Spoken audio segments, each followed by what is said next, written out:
evolution that started with, I knew what was important to me and why I needed to make the decision, gave me the clarity to take the risk and accept new challenges, knowing I was still in the right spot. Those roles have grown and developed into a broader leadership opportunity, but it was still rooted in knowing what I wanted and knowing what was important to me. Kudos to Centric, right? As I mentioned earlier in my introduction, I Absolutely. call them one of the more forward-thinking consulting firms in the US for a couple of reasons. One, because of everything you just mentioned around the ability to craft your own role that has a lot of value add to the business, but also to do it on kind of terms that work for both of you, completely remote. Larry English wrote his book. Office optional. Yeah, absolutely. He wrote that book and released it 30 days before the lockdown and the pandemic, not knowing the pandemic was coming. It's a guide on how to run an office optional or remote organization, but we've always been remote. We've always been focused on the client, no physical office space, no physical brick and mortar office space to say. And we were progressive in that way. We were early adopters of what we call self managed PTO.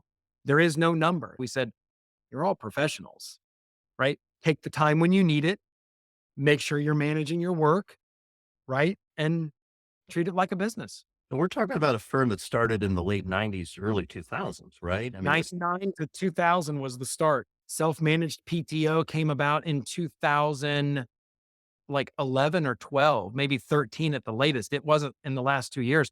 That was early on. there was even the virtual thing. I remember running into a lot of you guys at coffee shops and different places around town and saying, what are you doing? You're like, oh, I'm working. What do you mean you're working? This is how you work? You get to do this? They have been great in not only can you craft a path in a world that has non-linear paths, but we focus on retaining good talent.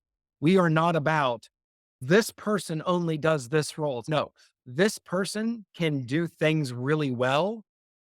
What can we put them in that the organization needs help with? That's where career paths that are nonlinear, as you say, and organizations who know how to leverage those types of individuals, when that comes together, there is great synergy because you can be adaptive and flexible as the market changes, which is what we're seeing right now, Yeah, for right? sure. Roles are changing for people because the market is changing and our company's needs are changing. When you as an individual get locked into, I will only do a certain type of work, or the company gets locked into only certain people can do certain things, it makes it very hard to adapt as the market changes. That's something I would say to people as they are thinking about their career. Learn to be adaptable because it is a huge asset and you will benefit multiple times from doing that.